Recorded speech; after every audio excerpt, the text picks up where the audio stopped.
Hey everyone, SweetJohnnyCage here. I want to give you guys a quick update as to what's going on with this channel, what's been going on, sort of the reason for the lack of content, and tell you what's coming up in the future.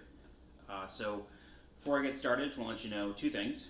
One, my upstairs neighbors are really noisy, so if you are able to hear banging, they have a child that sprints back and forth through their apartment literally all day. So sorry about that. Second, I don't have a dedicated mic for this camera, so I'm just using the onboard mic, so may have a bit of an echo. Apologies for that. Alright, so what's been going on? So I guess the last time I covered a game on this channel in earnest was Yooka-Laylee and the Impossible Lair. This was like October, I think like late October I finished that up. The plan was to do Death Stranding guides. However, after playing that game for like 10 hours, I quickly realized this game doesn't really have a lot of necessary guide content. It's pretty self-explanatory as far as the game goes. Pick up an order, you deliver it. There's a lot of nuance to the game. I loved it. I think I beat it 100% in like 92 hours. I loved that game. But it just didn't make a ton of sense to do guides for it because everything was kind of self-explanatory. There's a lot of hidden things in the game, a lot of like Kojima-esque little Easter eggs, interactions, stuff like that. And of course the memory chips that are scattered throughout the world. But I just loved playing it by myself, so I just kind of did that. Instead of like making a video for every single mission. So the idea was, if Death Stranding isn't good for guides, I'll move on to Star Wars Jedi Fallen Order. So I did. And very quickly into my adventure in Star Wars, I got very frustrated with that game. I don't know if everyone experienced this. Speaking to my friends, they have not had the same exact experience I've had. And what I'm talking about is the quality of that game. It was a glitchy mess when I played it. And I played it on a PS4 Pro. I did get the game a couple days early, but I installed the day one patch and even replayed the beginning of that game, and it was still terrible. I had incredible amounts of pop-in when going through the missions on Kashyyyk. I would walk into an area, nothing would be loaded. The game would hard stop for, I want to say, at least 5 to 6 seconds with a loading icon in the corner, and then things would pop in gradually. There were also plenty of instances where things would just pop in with no loading time, and I'd be walking in a blank area, and then boom, it's just suddenly populated with all the environmental detail and all the models, and it was horrible. It was very, very frustrating. I also had a lot of problems with the AI of that game, where I had a boss, the Ninth Sister, just get stuck on a root, on a tree root, in the area that you fight her, and I was just able to cheese her to death. And I normally don't like doing these things. Now, yeah, when it comes to some games, if there are like known speedrun glitches, I'll make a tutorial on that.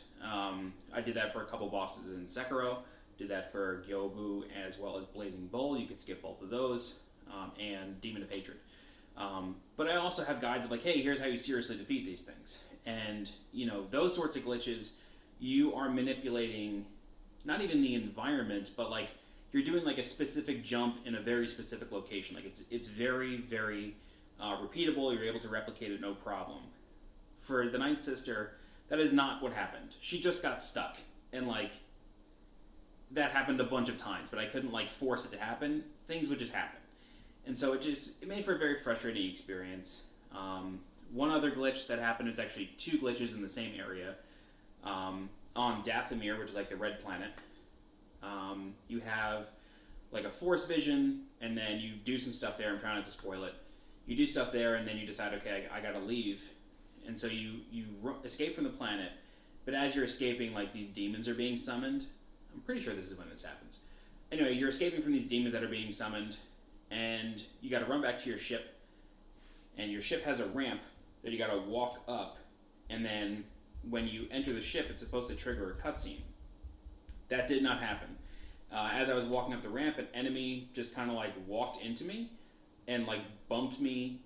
It wasn't even like I fell into the ship. It was just like it just pushed me through, and it didn't trigger the cutscene. So as I'm in my ship, all the enemies have disappeared, and there are people talking to me. There's NPCs that kind of hang out in your ship. They're talking to me, but they are not there. And I now have a new planet to select from my, I don't know what you call it, like, it's not a holodeck, but the planet selector. I have a new planet to select and no context for it. So I'm like, okay, clearly something happened. It didn't trigger a cutscene. I understood that very quickly. So I went to leave the ship, and then the cutscene triggered, but I was like, I don't want to chance this. Let me just restart this thing again. So I did the force vision, and then I started the escape again, but now the music wasn't playing. So like, I could not win with this game. It was just forever buggy. And because of that sort of experience, I really just didn't want to kind of force myself to make content for a game that I really wasn't enjoying.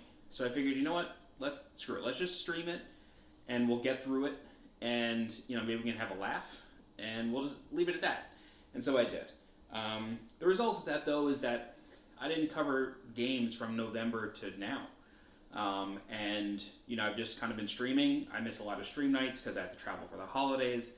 And honestly, because there wasn't like a game that I was hardcore playing and felt that was like a shareable kind of experience, I just didn't stream. I didn't want to force myself to do it.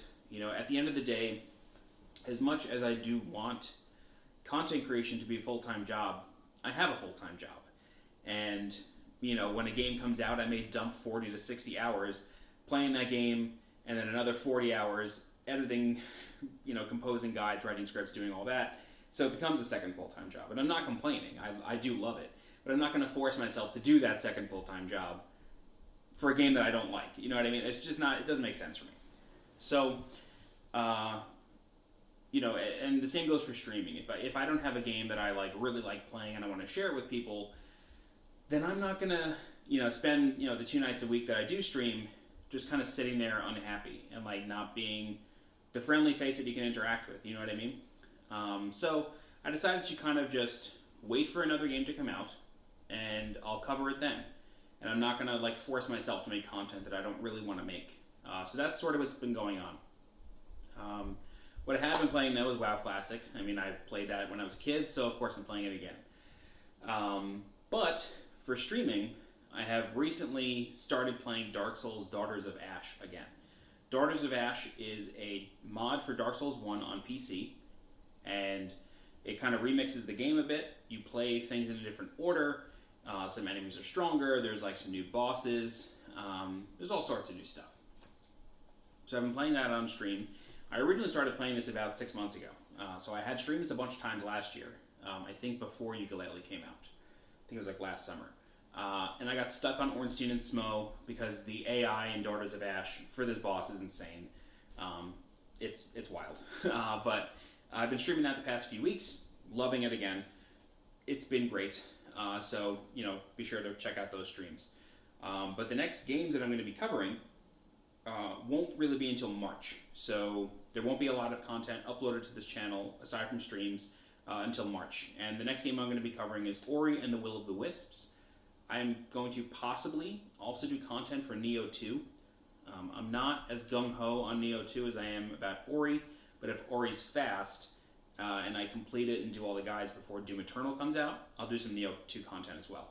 But after Ori, I would love to do Doom Eternal.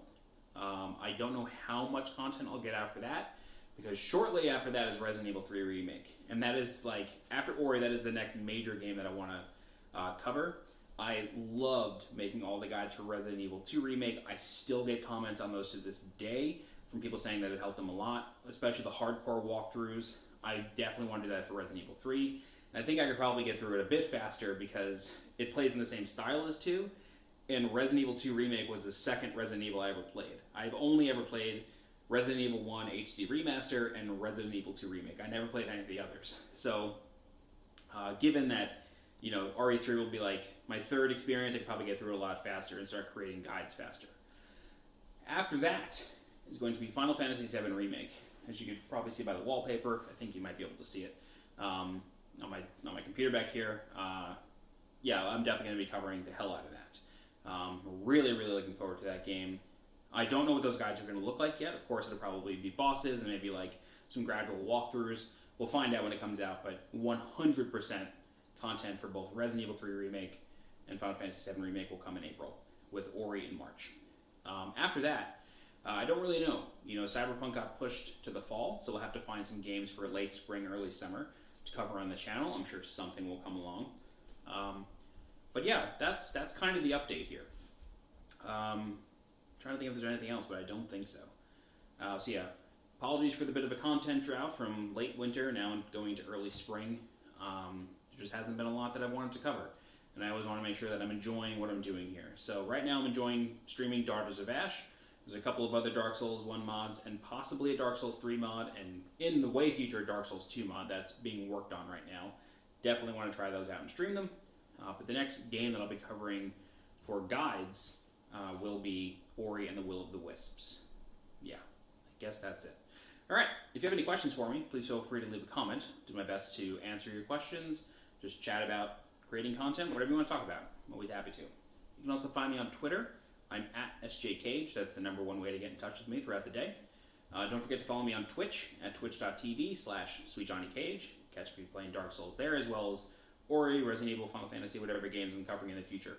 I just recently purchased a secondary capture card. Actually, I think maybe I should do a setup guide now that I have all this gear. Purchased a second capture card so I could finally stream in 1080p and capture in 4K HDR at the same time. So really excited to do that with these new games. But yeah, and that's it. All right, I am SweetJohnnyCage. Thank you so much for watching, and I'll see you next time.